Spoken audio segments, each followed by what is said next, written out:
I'm R. Sucharita, Government Degree College, Khairatabad, Hyderabad, from the Department of English. A hearty welcome to the students of BA, BSc, and BCom first year. So, today we are going to learn Burrakatha, an oral narrative performance. Reading passage, that is Burrakatha, an oral narrative performance. Burrakatha is an art form in which stories are told by performers on a stage. It is part of the Katha tradition. Katha refers to the story that an artist narrates and is so named because of the use of a burra, which is short for tambura, a stringed instrument shaped like a skull and made out of baked clay, copper, or dried pumpkin. So, Burrakatha, I hope you have seen on televisions, or if you have gone to villages, you can see them practically. So, Burrakatha, this is an art form, and in which stories are told by performers. They are told by the people who perform, who do the performance, or who act, or who sing songs, taking the instruments. They will be telling they will be narrating the stories in the form of Burrakatha on a stage. So it is part of the Katha tradition. So you know what is a Katha? Katha means it refers to the story that an artist narrates. So it may be most of these Burrakatha stories, they will be from the religious books. Okay, so the artist who is the main artist in this performance, he is going to narrate and is so named because of the use of a burra. So he will be taking that burra and he will be performing, which is short for tambura, a stringed instrument shaped like a skull. So this is a musical instrument and this is called as tambura, and you can sing and you can see the strings on that tambura, and to look it is like the shape of a skull, and in those olden days they are made of clay, that too which clay, it is baked clay. The clay is baked and it is formed in the shape, it is made, or it is formed in the shape of a skull. So it can be made out of baked clay or copper or dried pumpkin. So I'm going to show you the slide of that. So you can see here clearly. So the middle person who is performing this, and he is narrating, and he in his hands he holds this tambura, and what is he doing? He is narrating the story. Okay, so this is the slide of Burrakatha, which is an oral narrative performance. So this art form is found in the villages of Telangana as well as in Rayalaseema and other areas of the former state of Andhra Pradesh. Its name varies from region to region. In Telangana, it can also be called Tambura Kadha or Sharada Kadha, since many Telangana artists consider their stringed instruments to be manifestations of the goddess Sharada. In the coastal areas of Andhra Pradesh, it is called Jangam Kada.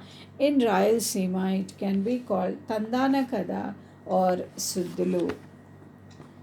So, here, this art form, it is found in the villages of Telangana. Mostly it is found in the villages of Telangana, as well as you can see this narrative performance in Rayalaseema as well as in Andhra Pradesh, other areas of the former state of Andhra Pradesh. So this art form is well known in Telangana, Rayalaseema and Andhra Pradesh, and its name varies from region to region. So in Telangana it is called by a different name, and in Andhra Pradesh and in Rayalaseema we are going to see what it is called. So in Telangana it is called as Tamburakada. So in Telangana it is called as Burrakatha, and in and it is also called as Tambura Kada or Sharada Kada. Since many Telangana artists consider their string instruments to be manifestations. So, manifest means what? To display or doing action is called as manifest. Manifestation is something like to display. Okay, so to be manifestations of the goddess Sharada. So that is why it is called as Sharada Kada or it is called as Tambura Kada. And in the coastal areas of Andhra Pradesh, AP, okay, Andhra Pradesh state, they call it as Jangam Kada, Janagam, Jangam, okay, Janagam Kada or Jangam Kada. Okay, so in Rayalaseema it can be called Tandana Kada or Suddulu, and in Rayalaseema region they call it as Tandana Kada or Suddulu. So once again I am going to tell you, in Telangana it is called as Burrakatha, Tamburakatha and Sharada Kada. These three names are given in Telangana: Burrakatha, Tamburakatha and Sharada Kada. And in Andhra Pradesh it is called as Jangam Kada. And in Rayalaseema it is called as Tandana Kada or Suddulu. So Burrakatha, this began in the form of songs sung by tribal people. Nomadic folklore or Kulapuranam suggests the ancestors of one such tribe were cursed by the goddess Parvati to live a difficult life, constantly moving from place to place like nomads. Since then, this tribe has been known as the Jangam, nomadic tribe. In the 12th century, they were greatly influenced by a saint called Basava of Karnataka and eventually adopt Veerashaivism as their religion, because they often relied on the charity of others for their livelihood. They created Burrakatha as a means by which they could earn a living retelling the stories of Lord Shiva. So this Burrakatha, it began in the form of songs, and these songs they were sung by the tribal people. So you know who are tribal people. Okay, the people who will be living in the mountain regions, they are called as tribal people. And the nomadic folklore, so you know who is a nomad. Nomad has no permanent dwelling. He will be traveling from place to place. He doesn't have a permanent house. So such people, they are called as nomads. So these nomadic folklore, folk, you know who are folk. Janapada Geyalu we say folk, okay, or Kulapuranam suggests that the ancestors of one such tribe, the that is the ancestors of this nomadic folklore or the tribal people, so they were cursed, it seems. These people, they were cursed by the goddess Parvati. And they were cursed in such a way that they have to lead a difficult life, very difficult life, constantly moving from place to place like nomads. So they don't have one permanent place or one permanent house to dwell in. They have to move from one place to the other. Okay, so since then, this tribe has been known as the Jangam. So from then, it was called as, because they will be moving from place to place and they are nomads. So that is why they are called as Jangam tribe. Jangamolu, they say. Okay, so in the 12th century, they were greatly influenced by a saint called Basava of Karnataka. So in 12th century, what happened? These people, they were very much influenced or attracted by a saint, and that saint's name, it is he is called as Basava of, and this Basava, the person Basava, he belongs to Karnataka, and he is a saint in their eyes, and they were influenced by this saint who is called as Basava of Karnataka, and eventually adopted Veerashaivism. So like that, what did they do? By this saint Basava of Karnataka, they adopted this religion which is called as Veerashaivism, because they often relied on the charity of others for their livelihood. So, how they are going to live? Only on the charity of others. If others, when they see their performance and give something like that, they will live. So, their life is completely relied on or dependent on the charity of others. So, like that, they created Burrakatha as a means by which they could earn a living. So, like that, they will be earning their living by this, and then they will be really retelling the stories of Lord Shiva. Okay, so this that's why it is called as Veerashaivism. And then a performance consists of a story told by a team of 2 or 3 people who are often from the same family. The main storyteller of the performance is known as the Kadakudu, and that person narrates the story to the accompaniment of music produced by the Tambura. Additionally, the Kadakudu wears anklets, andalu, and metal rings on their fingers to produce music as they dance. The other performers assist in telling the story, playing small drums called gummeta or budaik, and playing the role of either humorists, that is hasyakas, or political commentators, rajakiyas. At times, they might interrupt the story to crack jokes or ask questions, and to which the Kadakudu responds. So, this consists of a story which is told by a team of 2 or 3 people. So, this is like a team. You can see here there are 3 people, and these 3 people, they have formed a team. There is the main Kadakudu in between. You can see him very clearly, and there is a lady here. Okay, and she also is having a drum dolak like in her hands, and this person is also playing. So they have formed into a team here. Okay, so these people.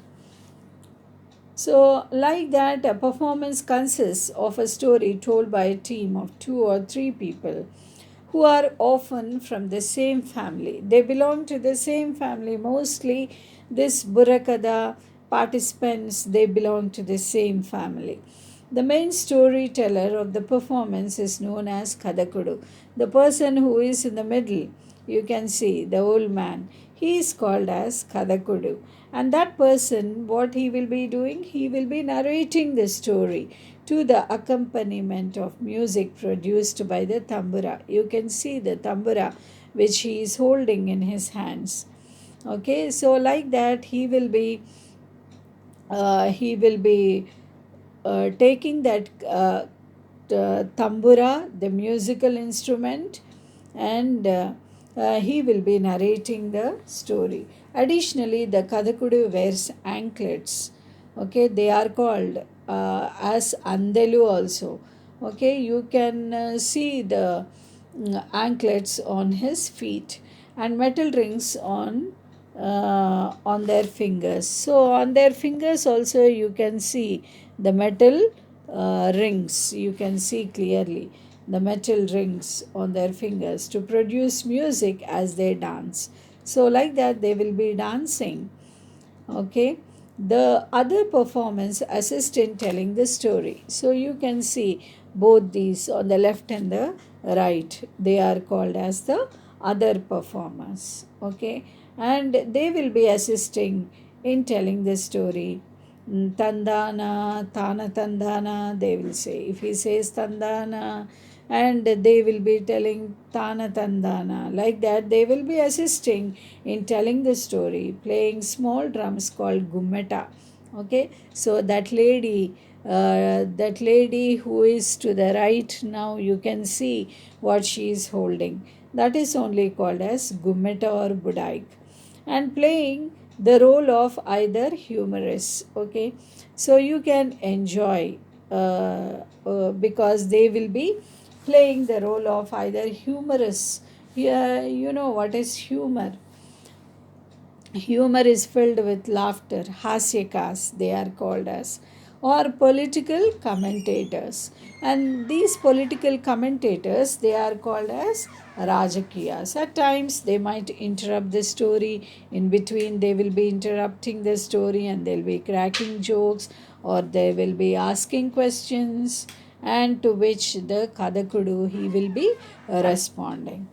Okay, so Burrakatha is mostly performed during Dasera and Sankranti, with performances taking place in the evenings.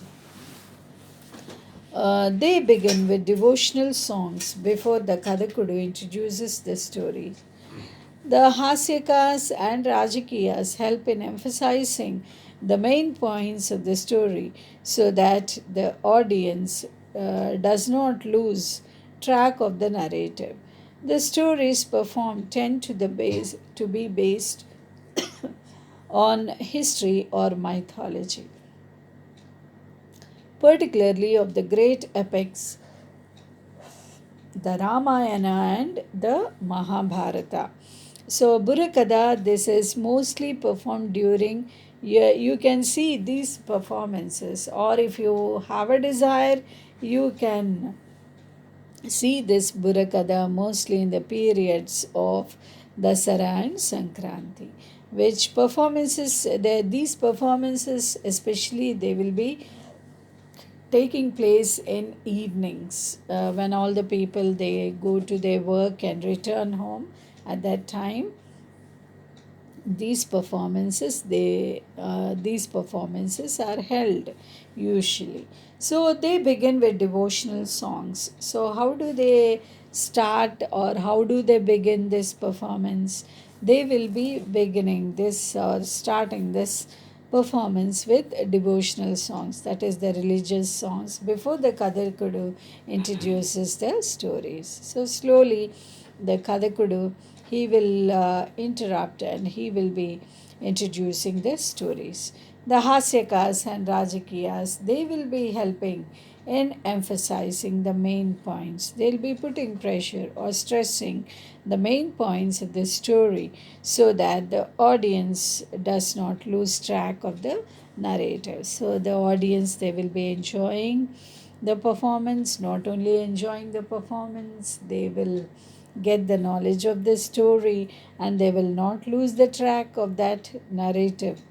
Okay, so like that the stories perform tend to be based on history or mythology. So mostly these stories, they are built on history or mythology. So most of the stories are taken either from history or mythology. Okay, so particularly of the great epics. So what is an epic? An epic is a very, very long, lengthy narrative poem. Okay, so these great epics are, for example, they are Ramayana and Mahabharata. Okay, so they will be taking these epics of Ramayana and Mahabharata and they will be narrating. So this is Burrakatha, the reading passage that is an oral narrative performance. I hope you have seen in the television or on the internet how they do, and especially if you have been to the Hyderabad Literary Festival too, there you can see this very practically and with your own eyes you can enjoy them. So this is Burrakatha, and next we have to do that is writing informal letters. So we'll see. See, there is another picture here of Burrakatha. So I told you two persons will be. So this is another one. Now we have to see, that is writing informal letters. Okay. So informal letters are written to friends, family, and relatives. These letters have an informal tone. The style of language used in these letters is casual and conversational. Due to faster modes of communication such as telephone, instant messaging, and video chat, the practice of writing perform informal letters has decreased to a great extent. They are generally only written when nothing has to be described elaborately, or when it is not possible to convey news or information through other modes. However, a few people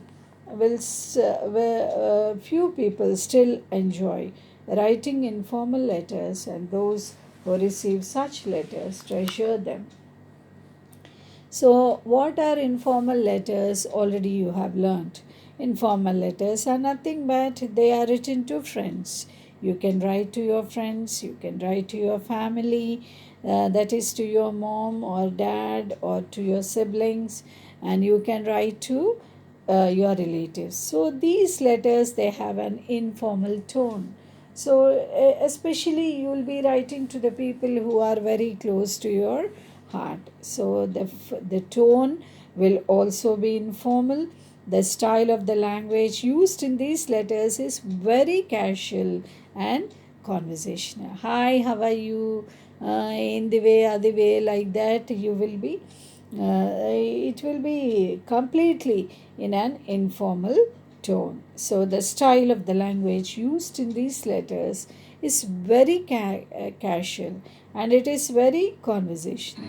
Due to faster modes of communication such as telephone, instant messaging, and video chat, the practice of writing informal letters has decreased to a great extent. So now there are faster modes of communication. So in those days we had inland letters, the blue, sky blue letters we had. We would write in those letters and we would post them in the post box. But now we have got very faster modes of communication, and they are telephone, and they are instant messaging and video chat we have. And then so the practice of this writing informal letters has decreased. It has decreased to a very great extent. So they are generally only written when something has to be described elaborately. So when you are going to choose this writing informal letters, only when it has to be described in a very elaborate manner or a very lengthy one, then you are going to choose this kind of writing. Or when it is not possible to convey news or information through other modes. However, a few people still enjoy writing informal letters. So there are a few people still they will be enjoying, and they have a desire to write these informal letters, and they'll be writing, and those who receive such letters they will be treasuring them. They will keep them as a treasure. So the block format is the preferred. The block format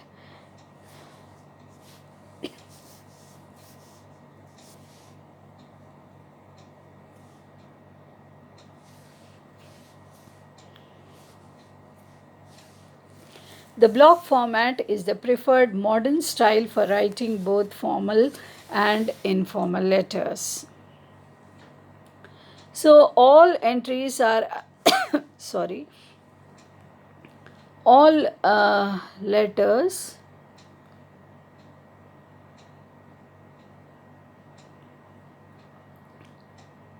All entries are aligned to the left margin. The various parts of an informal letter are as follows. So this is called as the block format. So first what you have to do, you have to write the sender's address. To whom are you sending this letter? The complete address of the letter writer must be given if the letter is written to a person for the first time or if there is a change in the address of the writer. The country has to be mentioned if the letter is written to someone living in a different country. The address is not punctuated in current practice. So, in the current practice, you need not write punctuations. Okay, just write the sender's address. And if it is a different kind of country, when you are writing a letter to Australia or Africa or etc., whatever it may be, the current practice you need not punctuate. No need of full stops or no need of commas. Okay, so that is the first one, that is sender's address. And then date. The date follows the sender's address after a line space. After a lines. Now see, this is the sender's address.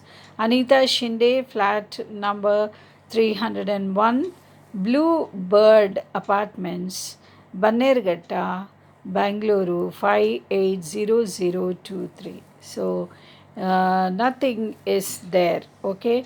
No punctuation marks at all. So in the current practice, you can write like this.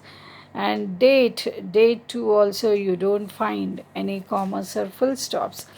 So the date follows the sender's address after a line space. So after the sender's address there is a line, one finger space, and then to everything you have to write at the left hand side, nothing to the right. This is the current practice. This is the latest one. So write 15 September 2016 and then leave a little space, okay? And is written in the sequence date, month and year. So first date is 15th, month is September and year is 2016. So 5th September 2016. And then after that leave a little space. You have to write the salutation. So what is the salutation? The most common salutation in an informal letter is dear. Sometimes the salutation could be my dear or hi. This conveys the writer's intimacy with the person addressed in the letter. The more intimate or the more intimacy you have with the writer, so if he is more intimate or very close or your best ones, then you can write my dear Joe or my dear Swati or whatever it is, or hi, you can start with hi or whatever it is. Okay, so this is the here you can see my dear Joe, comma. So this is salutation, and after that you can directly, you need not leave spaces, you can directly start the paragraph. Okay, so the body, that is called as the body. The body of an informal letter is usually longer than that of a formal letter and is written in as many paragraphs as required by the content. The first paragraph contains greetings and general enquiries. The actual content of the letter is covered in the following paragraphs in free and spontaneous language, following the rules of grammar and punctuation and using appropriate vocabulary. In the block style of letter writing, the paragraphs are not indented but are separated with one line space between them. Okay, so I'm so glad to hear you can see this paragraph here. Okay, I'm so glad to hear that you have joined a new company in Bangalore. As head of human resources, you were looking for a change, and I'm sure that the new company you're working for now will give you the mileage you are looking for. Okay, so this is called as the body of the letter. And then comes the complementary clause. Okay, so what is the complementary clause? The complementary clause is placed after the body of the letter and written as yours affectionately or lots of love. If the letter is written to someone whom you are not intimate with, yours sincerely is preferred. Remember, there is no apostrophe in yours. So, this is called as complementary clause. Complementary clause is nothing but it is yours loving friend or yours affectionately, yours lovingly, lots of love, whatever it is. How so it is related with the intimacy of your friend. So if you are not that close, then just you can write yours sincerely. But the thing you have to remember is there is no apostrophe s. YOUR, no apostrophe. Just write YOURS. So that will become the complementary clause. That is the ending of the letter. And then the last part is called as the signature. Okay, so what is the signature? The signature comes below the complementary clause. So below the complementary clause, you can see the signature.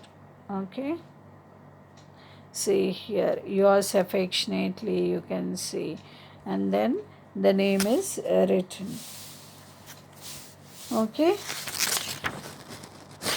so like that, the signature comes below the complementary clause, and the first name of the person is written instead of the complete name. At times, the name or by which the writer is known to the addressee can be written. For example, Joe instead of Jyotsna. Okay, so here after the letter is written, here it is written yours affectionately, Anita. So this is the way how you do it. Writing informal letters. Then I hope you have understood writing informal letters. So there are 2-3 questions given here. There are 2-3 questions. I'm going to read them and try to do as your homework. So you have decided to start organic farming in your hometown after acquiring a prestigious MBA degree from a reputed university. Your best friend is unsure if the choice you are making is a good one. Write a letter to him, her, justifying your decision and also underlining the dignity one can derive from getting into an occupation like agriculture. There's the first one. And the second one is write a letter to your cousin who lives in another town, inviting him to stay with you during Dasera. And the last one is write a letter to your parents who do not believe in your decision of having an alternative career option and want you to get into the family business immediately after your graduation. Okay, so 3 questions are given in this exercises where you have to do it as your homework. So today we have done the reading passage, that is Burrakatha and oral narrative performance and writing informal letters.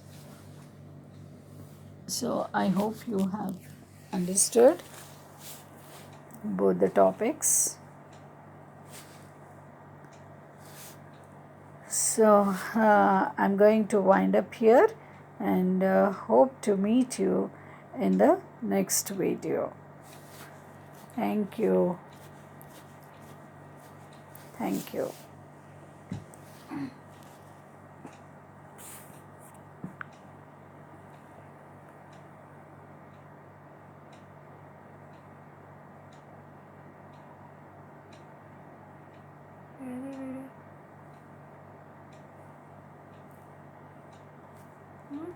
ఏమో video రాగానే ఇట్లా రావాలి కదా.